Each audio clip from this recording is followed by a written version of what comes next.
하나님이 우리의 아버지 되어 주셔서 참 다행임을 아는 하루가 되시길 바랍니다. 예배를 통해 하나님이 우리에게 주시는 마음을 잘 기억하여 하루를 무사히 살아내길 소망합니다. 다 함께 사도신경으로 우리의 신앙을 고백하겠습니다. 전능하사 천지를 만드신 하나님 아버지를 내가 믿사오며 그 외아들 우리 주 예수 그리스도를 믿사오니 이는 성령으로 잉태하사 동정녀 마리아에게 나시고 본디오 빌라도에게 고난을 받으사 십자가에 못 박혀 죽으시고 장사한 지 사흘 만에 죽은 자 가운데서 다시 살아나시며 하늘에 오르사 전능하신 하나님 우편에 앉아 계시다가 저리로서 산자와 죽은 자를 심판하러 오시리라. 성령을 믿사오며 거룩한 공회와 성도가 서로 교통하는 것과 죄를 사하여 주시는 것과 몸이 다시 사는 것과 영원히 사는 것을 믿사옵나이다. 아멘.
오늘 우리가 함께 나눌 말씀은 사도행전 18장 1절부터 4절입니다. 그 후에 바울이 아덴을 떠나 고린도에 이르러 아굴라라 하는 본도에서 난 유대인 한 사람을 만나니 글라우디오가 모든 유대인을 명하여 로마에서 떠나라 한 고로 그가 그 아내 브리스길라와 함께 이달리아로부터 새로 온지라. 바울이 그들에게 가매 생업이 같으므로 함께 살며 일을 하니 그 생업은 천막을 만드는 것이더라. 안식일마다 바울이 회당에서 강론하고 유대인과 헬라인을 권면하니라. 아멘. 반갑습니다. 오늘 사도행전 18장 1절부터 4절을 중심으로 소원이라는 주제의 말씀을 함께 나누겠습니다. 바울은 고린도에 갔습니다. 고린도는 매우 타락한 도시였습니다. 그리고 그 말은 그러므로 순수한 복음 증거자였던 바울에게는 너무나 어쩌면 가고 싶지 않은 도시였다는 의미이기도 할 겁니다. 근데 사실 바울뿐 아니라 누구도 고린도에 가서 복음을 전할 생각을 하지 않았습니다. 바울도 복음을 전하기 위해서 고린도로 간 것은 아니었습니다. 바울은 고린도에 어쩌다가 가게 된 것입니다. 인간적인 표현이고요. 어쩌다가 갔다는 것을 하나님의 주권 아래에서 생각해보고 다시 표현하면 이끌려서 간 것입니다. 물론 처음에는 그리스로 갔습니다. 그것도 잡혀 죽을 뻔한 상황이었기 때문이죠. 바울의 인생을 한마디로 요약하면 죽을 뻔한 인생, 죽을 뻔함의 연속인 인생이라고 말할 수 있겠는데, 그래서 그리스로 먼저 피신을 하고 거기에 가서 디모데와 실라를 만나기로 한 겁니다. 근데 거기에서 그리스 사람들이 우상 숭배하는 것을 보았을 때 참을 수 없어서 복음 증거를 했고, 그러나 그리스 사람들이 바울의 말을 거의 듣지 않았기 때문에 바울은 곧 고린도로 이동을 하게 되죠. 17장 32절입니다. 그들이 죽은 자의 부활을 듣고 어떤 사람은 조롱도 하고 어떤 사람은 이 일에 대하여 내 말을 다시 듣겠다 하니 이에 바울이 그들 가운데서 떠났다, 이렇게 되어 있습니다. 자, 실제로 바울의 삶이 어떻게 펼쳐집니까? 자기의 의도와 목적에 따라서가 아니라 철저히 하나님의 이끄심에 의해 움직여졌다는 사실입니다. 근데 사람의 의도가 아닌 하나님의 이끄심에 이끌릴 때 비로소 하나님의 역사가 만들어집니다.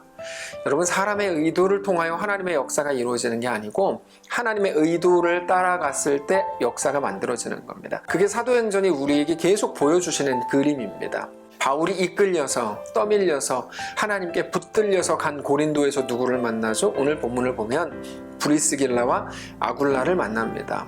그리고 잘 아시는 것처럼 브리스길라와 아굴라는 바울 사역에 굉장히 중요한 동역자가 됩니다. 그게 하나님의 계획과 하나님의 이끄심이었다는 것입니다. 그러니까 우리가 바울을 보면서 왜 쫓겨나고 왜 떠밀려가고 왜 그렇게 힘겹게 가게 됐을까? 그 이유는 이제 우리가 확인할 수 있게 되는 거죠. 거기에 또 쫓겨난 하나의 사람, 또 쫓겨난 부부, 떠밀려서 온 또 하나의 브리스길라와 아굴라 부부가 있었기 때문입니다. 근데 재밌는 거는 브리스길라와 아굴라 역시 고린도까지 웃으면서 간 게 아니라는 것이죠. 자기들이 로마에 만들어 놓고 쌓아놓은 모든 것을 잃어버리고 거기까지 간 겁니다. 매맞고 쫓겨나서 울면서 간 곳이었습니다. 그리고 그때 바울을 만나죠. 그러니까 사람이 계획했더라면 어땠을까요? 위대한 사역자 바울을 만나려면 더 부유하게, 더 멋있는 모습으로 준비해야 되지 않겠습니까? 충분히 인간적인 생각을 그렇게 할 수 있는 것이죠. 아직은 돈이 좀 있는 상태로, 아직은 그래도 건강이 있는 상태로, 일할 수 있는 상태로 조금 더 나은 모습으로 만났어야 되지 않느냐 하는 거죠. 그래야 도울 일도 좀 있고 바울이 필요하다 그러는 거를 자기들이 팍팍 제공할 수 있겠죠. 그러나 하나님은 그들과 다르게 행하셨다는 것입니다. 모든 것을 잃어버리고 그래서 더 이상 자랑할 것 없고 가진 것 없는 상태로 만나게 하셨다는 것입니다. 그냥 쓸쓸하게 그만 살까? 죽을까? 이 생각하고 있을 때 만나게 하셨다, 이렇게 이해할 수 있을 겁니다. 그게 고린도입니다. 그게 브리스길라와 아굴라의 고린도입니다. 가기 싫은 곳, 끌려간 곳, 쫓겨난 곳인데 거기에 놀라운 하나님의 역사가 있더라. 그게 바울의 고린도입니다. 밀려났고 죽지 않으려고 도망친 그곳인데 하나님의 역사를 거기서 만나더라. 고린도라는 사실과 어떤 현실, 우리의 처참한 현실이 하나님의 일하심과 우리 또는 그들을 향한 놀라운 계획을 막을 수 없었다, 끊을 수 없었다라는 것입니다. 근데 성경에서는 고린도라는 이름을 자주 바꾸어 표현합니다. 우리는 그것을 상황이나 정황 또는 고난이라고 표현하지만 로마서 8장의 표현을 빌리면 사망 혹은 생명, 천사들이나 권세자들이나 현재일이나 장래일이나 높음이나 깊음이나 어떤 피조물이라도 라고 고린도를 또 다른 이름들로 표현합니다. 그러나 어떻다는 겁니까? 하나님의 사랑과 이끄심과 붙드심과 아버지 되심에서 그 사랑에서 우리를 그 어떤 것도 끊을 수 없다. 고린도? 거기서도 일한다, 이거죠. 이게 사도행전이 우리에게 늘 보여주려고 하는 그림입니다. 근데 그게 바로 복음입니다. 여러분, 복음은 무엇입니까? 가능성이 없는 우리의 삶에 놀라운 역사, 놀라운 생명을 만들어내신 것이 복음입니다. 지난 주일에도 말씀을 드렸지만 아무런 가능성이 없는, 근거를 찾을 수 없는 곳에서 생명의 역사를 일으키시는 거죠. 이거를 그냥 말로 이렇게 설명하면 알아듣는 것 같은데 조금 이해하기 어렵지만 사도행전은 그래서 그림으로 풀어주는 거야. 사건으로, 스토리로 풀어주는 게 사도행전입니다. 사도행전이라고 할 때 우리가 너무 쉽게 놀라운 하나님의 역사가 일어나고 기적이 나타나고 사람들이 바울의 영적 권위에 막 위축되고 눌리고 대단하게 인정받고 이런 것이라고 막연하게 생각합니다. 그래서 어떤 교회들은 사도행전적 교회, 사도행전을 새로 쓰는 교회, 이 표현을 쓰는데 이거를 굉장히 풍성하고 놀라운 역사를 이루겠다라는 방식으로, 그런 느낌으로 그런 표현을 쓰지만 사실 사도행전에 대해 더 깊이 묵상을 하면 쉽게 쓸 수 없는 말들입니다. 왜 그런가 하면 사도행전을 통해 우리가 정직하게 확인하게 되는 바울의 현실이라고 하는 건 우리 기대와 다르기 때문입니다. 바울은 분명히 좋은 목적과 좋은 뜻을 품고 있었지만 바울의 삶은 언제나 힘들었습니다. 늘 대적이 많았고 방해가 있고 어떻게 보면 계획대로 되는 게 하나도 없는 그런 여정이 바울의 여정이었습니다. 근데 하나님은 그 속에서 늘 하나님의 역사를 이루어 가시더라는 것이죠. 바로 그 부분, 바울이 자기의 계획과 항상 다른 일이 일어나는데 그게 불편이고 심각한 고난인데 하나님은 그 속에서 일하시더라 이겁니다. 그거를 지난 주일에 어떻게 설명했습니까? 우리의 현실, 그거는 정황이다. 정황이 뭡니까? 우리에게 살아내라고 하신 하나님의 현장이죠. 살아내라, 살아보라, 살아가라. 근데 우리 입장에서는 살아가야 하는 정황이 맞는데 그걸로 끝나는 게 아니고 더 중요한 의미가 어디 있습니까? 우리의 삶의 현실은 하나님이 일하시는 현장이라는 사실입니다. 여러분, 이게 굉장히 중요합니다. 우리가 현실을 피할 수 없는, 우리의 정황을 뒤로 할 수 없는 이유가 여기 있습니다. 그래서 우리가 절대로 포기할 수 없는 겁니다. 우리는 우리 현실을 뒤로 하고 싶습니다. 늘 물르고 싶습니다. 물러달라 그러고 싶고 바꾸고 싶습니다. 이건 아니다라는 생각이 듭니다. 근데 그 자리가 하나님의 일하시는 현장이라면 우리는 포기할 수 없죠. 그럴 수 없습니다.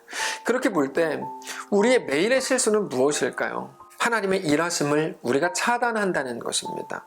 현실을 바꾸고 우리의 정황을 없는 것으로 해서 하나님의 일하심을 거부하고 막는 겁니다. 그게 우리가 하는 가장 큰 실수입니다. 어쩌면 우리의 기도를 그것으로 다 채우고 있는지도 모릅니다. 바울이 이렇게 기도했다고 한번 생각해 볼까요? 주님, 대적을 없애주십시오. 다 죽여주십시오. 도망갈 것 없는 인생 만들어 주십시오. 피할 것 없는 인생 되게 해주십시오. 그러면 어떤 하나님의 역사가 있고 그들은 어떻게 고린도에 갈 것이고 어떻게 동역자들을 만나게 될 것입니까? 그럴 수 없습니다. 그런데 우리가 매일 그 기도하고 있는 거죠. 나는 이 땅에서 잘 먹고 잘 살고 승승장구하고 싶고 인정받게 해주시고 칭찬받고 대우받게 해주시고 남들에게 부러움의 대상이 되게 해주십시오. 이렇게 기도하는 게 전부인데 그런 건 없습니다. 하나님은 그 자리에서 일하시지 않고 우리의 현실, 우리 정황 속에서 일하십니다. 바울도 그렇게 기도하지 않았습니다. 오로지 우리만, 어쩌면 2021년 지금 시대의 우리만 그렇게 기도하는지도 모릅니다. 그것도 성경과는 전혀 다른 기도가 점점 더 심해지고 있다는 것이 지금 이 땅, 이 시대의 비극일 것입니다. 매일 코로나 없애주십시오. 그래서 고민할 것 없는 예전으로 돌아가게 해주십시오. 그게 전부입니다. 성경에서 하나님이 요구하시고 하나님이 도전하시는 것과는 다른 기도, 다른 내용들이 우리 삶에 점점 넘쳐나는 것이죠. 여러분, 그러므로 오늘 우리의 삶을 돌아보셔야 합니다. 우리는 무엇을 소원해야 할까요? 어떤 기대를 가져야 할까요? 우리의 삶이 만일 처참하다면, 주변에 대적들이 있는 것 같고 뭔가 부족하고 내 연약함과 상관없이요, 그런 것들이 있다면, 내세울 게 하나도 없다면 그 속에 있는 우리는 기대할 것도 없고 소망할 것도 없습니다. 사실입니다. 그러나 그 속에서 우리는 이렇게 기도해야 합니다. 주님, 나는 무너지지만, 나는 형편없는 삶을 살지만 여기에서도 하나님의 역사, 하나님의 일하심은 완전하기를 기도합니다. 하나님을 기대합니다. 하나님을 소원합니다. 그 소원이 우리 가운데 넘쳐나야 할 것입니다. 그래서 사도행전이 보여주는 이 그림, 특별히 오늘 본문이 보여주는 이 그림은 너무 좋은 그림입니다. 그들은 고린도에 갔다. 가기 싫었다. 근데 끌려갔다. 죽지 못해 갔다. 근데 거기서만 행하시는 하나님의 놀라운 이끄심이 있더라 하는 거죠. 오늘 우리의 삶을 통해서도 놀라운 하나님의 나라와 그 역사를 하나님께서 친히 이루신다면 여러분, 더 이상 우리가 바랄 게 무엇이겠습니까? 오늘 그 기도하게 되시기 바랍니다. 주님, 내 소원은 하나님 안에 거하는 겁니다. 라는 거죠. 이 땅에서 내가 천국 만들어 놓고 떵떵거리며 사는 거 소원하지 않겠습니다. 하나님과 동행하는 게 내 유일한 소원입니다. 내 연약한 인생과 내 시간과 이 상황과 이 코로나 시국 속에서도 결국 하나님의 나라를 완성하시고 우리가 그래서 꿈꿀 수 없었던 생명의 역사를 주님이 만드시고 이루어 주옵소서. 이 기도와 이 소원과 이 원함이 우리의 오늘의 매 순간 있게 되시기를 축복합니다. 그렇게 절망과 좌절이 아니라 하나님의 일하심에 대한 기대와 소망으로 오늘 우리의 삶이 꽉 채워지게 되시기를 주님 이름으로 축복합니다. 우리 한번 기도하겠습니다. 살아계신 하나님 감사합니다. 우리의 소원이 주님과 영원히 사는 것입니다. 주 안에 거하는 것입니다. 우리와 함께 하시고 어떤 상황 속에서도 여전히 주님만을 신뢰하는 우리 오늘의 매 순간 되도록 축복하시옵소서. 우리 가운데 놀라운 생명과 역사를 이루실 살아계신 예수님의 이름으로 기도합니다. 아멘. 사랑하는 여러분, 오늘 하나님께서 우리에게 또 하루를 허락하셨습니다. 우리의 처참한 현실 속에서도 살아계신 하나님을, 신실하신 하나님을 신뢰하며 오늘 우리의 하루를 맞이하시는, 담대하게 살아내시는 성도들 되시기를 축복합니다.